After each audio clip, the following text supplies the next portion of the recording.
everybody, welcome back to my channel. My name's Christina and today I have my tips and tricks for how to do a project pan successfully and ways to use up makeup a little quicker. Now before I jump into my list of tips and tricks, definitely make sure to hit that subscribe button because I do upload every single day, Monday through Friday at 2 p.m. Pacific Standard, and don't want you guys to miss out on any of my videos if these are of interest to you. As this video probably indicates, I do project pan, I do shop my stashes, and I also do miscellaneous Harry Potter videos. So if any of those sound interesting, definitely make sure to hit that button. And now let's just hop on into the video. So in true Ravenclaw fashion, I have a list ready. I'm prepared today. So I didn't really map this out in a coherent way, so hopefully I can make everything flow a little bit better, but my list is just kind of what I thought in the moment, and we're gonna get into it. Now, like I said, this is a mixture of tips and tricks to do a successful project pan and also tips and tricks on how to use up makeup quicker in project pans. It's more a way to just be efficient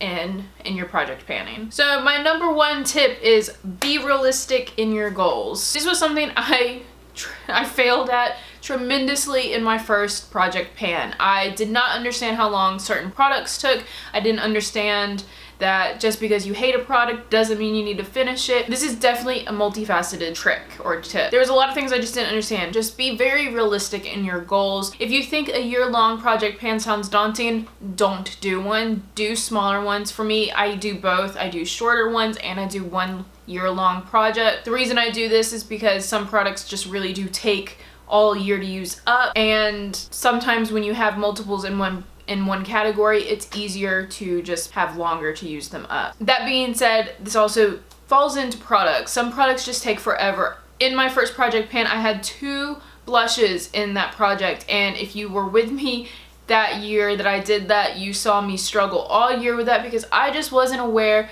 of how long it truly takes to use up powder products. Use products that you know are going to be easy to get through or more realistic to get through in the time frame that you're giving yourself. Otherwise, as much as I hate saying this, you're basically doomed to get discouraged because there's just no way, it's just not realistic. Number 2, this kind of ties into what I said in number 1, but don't pan products you don't like. Now I know some people do this on the platform, but I don't know how they do it. If you have a product you actively hate, move it out of your collection. It would be like starting a diet and only eating foods you don't like. You're just setting yourself up for failure. And yes, maybe you can attempt to like it, but if you know you actively don't like the product, if the product doesn't work for you, I say don't pan it. For me, it always boggles my mind when people are trying to pan products they don't like, because for me, if I were doing that for myself, I would give up. I wouldn't want to use it. I would resent the product, and that just doesn't benefit anyone in the long run. Now, I have panned products that I'm indifferent about and I end up really liking them, but indifference and hate, 2 different things. If you know you hate a product, I say don't pan it. Number 3, now this is something that I do not exclusively. I know a lot of people are starting to do this now, but I really think this helps in terms of actually being active and engaged in your panning, and that is to keep tallies. Now you guys know, if you watch my channel, I keep tallies of every time I use a product. I have lists where I tally each use. This is another thing that I did that taught me how to be more realistic with my goals, because I actively can see how long it takes me to use up a product. It also is more accurate when it comes to how many times I used it in the said month. Since I usually do monthly updates with my project pans, this is just easier to be like, okay, I don't have a lot of progress on this, and I can actively see why, because I only used it 3 times, versus I have a lot of progress on this and it's because I used it 27 times. For me, this is probably the biggest tip that I've done that's really helped me narrow in on how many things I'm using, how often I'm using them, how fast it takes to use up a product. I know a lot of people have told me they don't know how I do this, but I honestly just keep my notepad on my vanity. When I use a product, I tally. If this seems daunting to you, maybe keep a sticker on your product. If this is something that you would want to do, maybe keep it on your phone, because I feel like most of us probably watch videos or something on our phone when we're getting ready or listening to music or something. So that would be what I would do just to keep more active track. You have a large project pan or you have multiple project pans going on, it gets hard to keep up with what am I using and what am I not using, and a lot of the times you'll be like, oh, well, I didn't use this at all for the past 6 months and I've completely forgotten about it. So for me, Tallys is like the best way for me to keep myself accountable. Number 4, this isn't anything super revolutionary, But my number 4 tip is to keep your brushes clean and to repress items when they need to be repressed. Keeping your brushes clean probably sounds really silly, but excess product on your brushes, especially if you're trying to pan, for example, say you're trying to pan a transition shade. If you keep using the same brush in the same shade, eventually you're going to start picking up less and less product because you have buildup on your brush. So for me, actively keep your brushes clean. I have a color switch, so I use that pretty regularly, like every day, every use. And then I spot clean weekly, and then I do deep cleans like every 2 weeks. I think you're supposed to do them more often, but I generally don't have time for that. So just try to be a little bit better about keeping your brushes clean because it keeps buildup from happening, and I feel like you start going through product faster because you're picking up new product rather than replenishing old product on your brushes. Same thing for repressing. I feel like once your product gets to a certain point, it's really hard to pick up product, and repressing it really helps with actually being able to reach the product. Now, I know sometimes this can change formula and it can make it go a little bit faster, but by the time you repress it, it's all a matter of just trying to make it easier to get access to.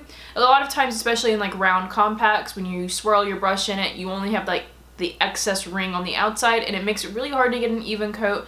So I like to repress those items at that point just so I can evenly get to my product and actually reach it better. So I think that also helps, and like I said, sometimes when you repress it, it changes it. The risk is that it will change the formula, but more often than not, if it's a powder product, it's okay if you do it correctly. Now, I have had the instance where I've repressed something harder than it was originally packed, so it took me a little bit longer than I thought, but like I said, that is a slight risk with repressing, but it just makes it easier to reach product. Number 5, my 5th tip is to layer or to have mixable products. So what I mean by this, in my year-long project pan this year, I have multiple foundations and multiple primers, but I can typically use every single one of those every day. Now, what I usually do, I have a primer that's more of a lotion base, and then I have a pore filling primer. I usually use both of those together. So I'm using 2 primers a day, but it works for me because I have large pores and dry skin. So I use both of those mixed together. Same thing with foundations. I have, I think, 3 foundations left in my year-long project pan. I mix a lot of them. A lot of them aren't the right tone for me on their own, so I mix them. I'm a foundation mixer to begin with, but this also helps me use multiple products in a day, gets through them faster, gets through them more evenly, and I like doing that. You can also do the same thing with eyeshadows. You can mix certain eyeshadows to make different colors depending on formula. Some eyeshadows you can also use as other things like a contour or a bronzer. You can use bronzer as an eyeshadow and vice versa. So I say layering and mixing products that have multiple uses and all of that is like really good to work into project panning. I just feel like multi-layering products is the way to go. And number 6. Now, number 6 is something that I've been notoriously bad at, but reapplication. So I've finally cracked the code on reapplying lip glosses. I haven't quite gotten there with like lipsticks or bullet lipsticks, but I'm working on it. I have found that once I cracked that code, I started going through my lip glosses way faster than usual, and I was still enjoying them. I was getting my money's worth out of them. I was always looking glossy, which was nice. But reapplication is definitely a good way to get through products faster. It is also just a good way to like make sure you're using your project pans. Now, I have heard some people say to reapply like blushes and stuff. I personally don't do that because I don't find that my blush fades throughout the day, and I personally don't like overpowering blush. I also have a harder time reapplying powder products on top of my face because I have dry skin, and I feel like when I do that, it does make me look cakey. Now, I do know that a lot of people with oily skin can get away with this because it helps keep their oils at bay. So if you are able to reapply powder products, definitely do it because it's going to help you get through these products so much faster. But for me personally, the only things I really reapply are lip products, just because those are the only things that I think I can reapply and they look just as good as they did. So that's the only thing. I don't really find that I can reapply like eyeliners or obviously foundation or concealer or anything like that. But reapplication, I think, is key with a lot of things. So definitely push yourself to reapply. I finally got myself there. I just need to push a little harder to do bullet lipsticks because I'm still struggling with those. And number 7, my next tip is to have different products other than makeup products. Now, this is something that I slowly am starting to learn this year. I have a very intense 19 pan project going on for the year, and I found that by bringing in non-makeup products, it's making it a little easier. I have a body lotion in it, which is just changing it up for the most part and not making it so difficult. So if you have a lot of hair care products, throw in a hair care product. If you have skincare, throw in skincare that you want to get through. Throw in sheet masks. Just throw in whatever is going to change it up, because 19 makeup products is insanely difficult. It just helps changing up the landscape, because there's no way I can use 19 makeup products all of the time. Like, it's just not gonna happen. It's again, it kind of goes back to number one. It's a little unrealistic, so definitely add in other things: body care, hair care, skin care, any of those, and it will really help you in the long run not get burnt out and not feel overwhelmed. Now, number 8, this is definitely one that pertains more to me. Bend the rules. And by this, I bend the rules constantly when it comes to project pans. I don't always stick to, I have to pan this product. I started implementing, for me personally, to do number uses out of products, because for me, panning everything just wasn't realistic. It just wasn't. I can't pan a blush in a year and not hate myself for it. So for me, I started bending the rules. Now, originally project pans were you would pick a product, you panned it or finished it, and then you were allowed to buy more products. I don't listen to those rules at all. I kind of made my own, what can I say, a rebel at heart. But for me, it just works better. So like with certain products, I know I want to use my blushes in the year. So rather than focusing on one and neglecting all of my other ones, I was like, forget this. I'm gonna tell myself, use it 20 times. And if I use it 20 times, I will rotate it back out and use another one 20 times. And that just, for me, works a lot better. Now, again, this isn't really a tip or a trick, because I'm literally telling you to break rules while giving you a list of rules. But you know what I mean. For me too, rolling projects have been a thing that I'm very loose with. Just project panning in general. I catered it to myself in a way that would be most realistic for myself and most successful for me. So, I mean, everyone's gonna define their successes a little bit differently. I mean, this entire list could be complete hogwash to you. Just do what works for you. Like, don't listen to anyone else. Just do what you think is going to be the best thing for you. Number 9. So this kind of goes hand in hand with when I said to bring in products that weren't makeup related. Deluxe samples or samples in general are great items to throw in. These are kind of what I like to call gimme products. Products that are easy to get through. So usually I throw these into my larger project pans, because I know it's not going to be many uses to get them out. It gives you that little boost of confidence because you're actually moving things out, and that can motivate you to work harder on your other products. Kind of like the easy classes you took in college to give yourself a boost in your GPA. That is basically what throwing samples into your project pans is like, and I almost find them necessary, because otherwise it would be stagnant and it would be too difficult, and it's just not fun anymore. And number 10, now this is something that when I first started project panning, there weren't a lot of people talking about this. I feel like now that I'm more invested in the community, I've definitely been hearing this a lot more, but rotate products. Do not tell yourself that you can only use your project pan items, because again, this goes back and ties into a lot of my other tips and tricks. You will hate everything about it. You will be burnt out, you will hate these products, and you won't feel anything. You won't be motivated, because to restrict yourself on something that you love, because most of us here are makeup lovers. So being a makeup lover, don't restrict yourself to these items that you've picked. That's why I started doing my Shop My Stashes. My Shop My Stashes are filled with my project pan items, but I always supplement it with other items that I'm given the option to use in case I don't feel like using my project pan items. That's, again, why I tally, so I can actually see how much I used everything in each given month, because I just can't, I cannot be told that I'm only allowed to use certain products and I'm not allowed to touch anything else in my collection. It seems counterintuitive when project panning is about using items. I don't want the rest of my items in my collection to go to waste. I want to enjoy my collection. Number 11, this isn't really a tip I think needs to necessarily be said, but definitely don't be afraid to bring in products that are nearly done or products you've already hit pan on.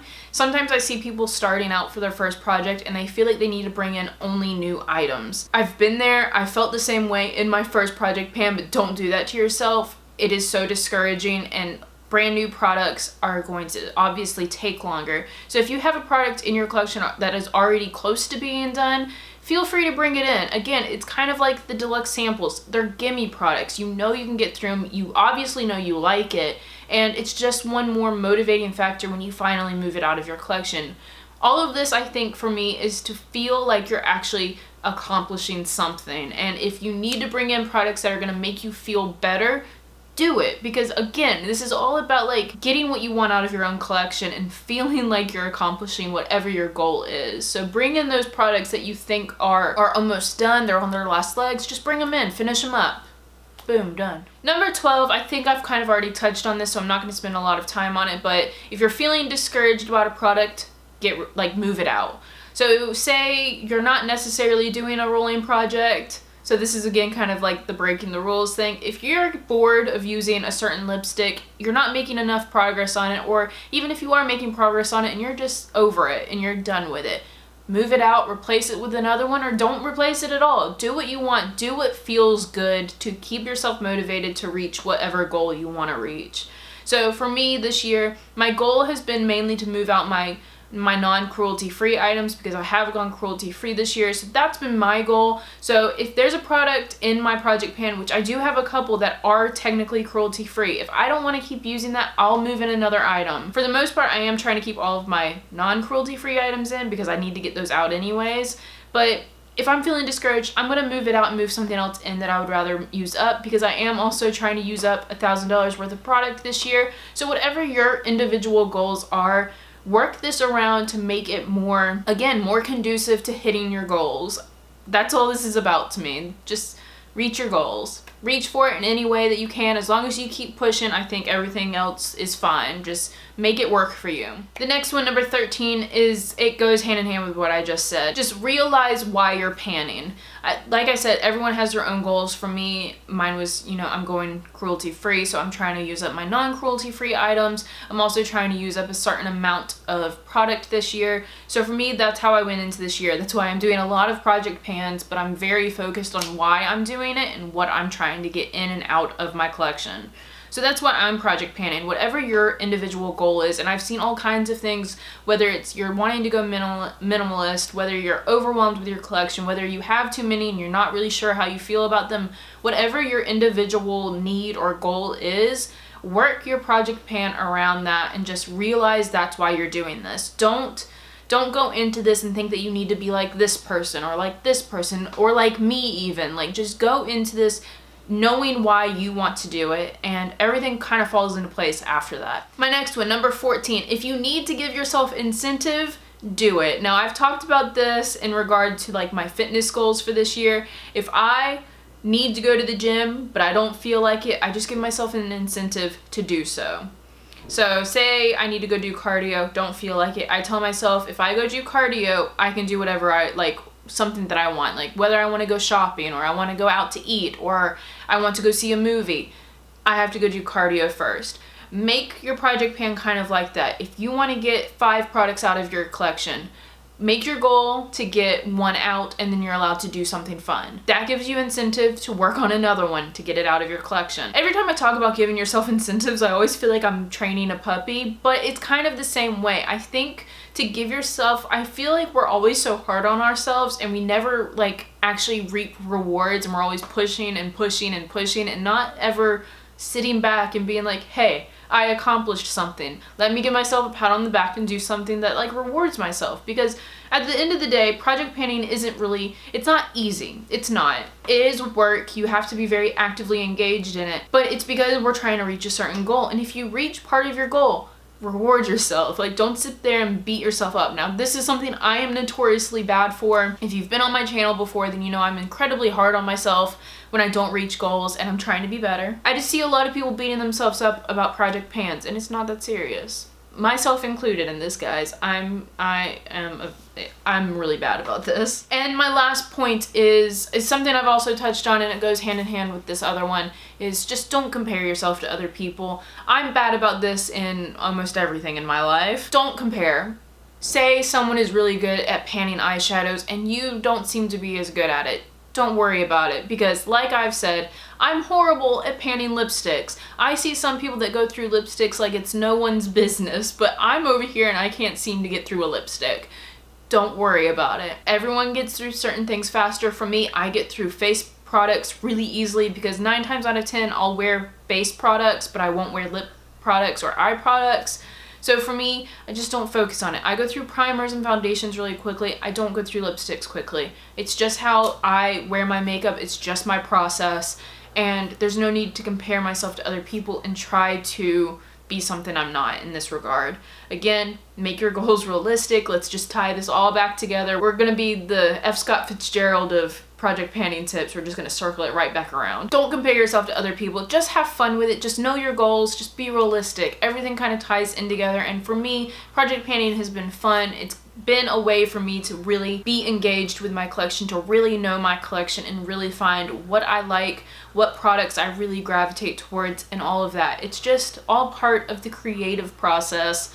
And I personally love it. It's been something that's been really eye-opening for me and has really helped me understand my makeup love and my makeup collection and where I stand with it. And for everyone, it's individual. So don't feel the need to compare yourself to others. Also, I find this goes hand in hand. If I'm panning 19 products, that doesn't mean you need to pan 19 products. Pan however many you want. Just in every way, make this about you. And as selfish as that sounds, that's what these are. It's about you. It's about your process. It's about how you relate to your own makeup collection. And again, that's been my TED Talk for today. Woo! Oh, my butt hurts. I sat so still that whole time.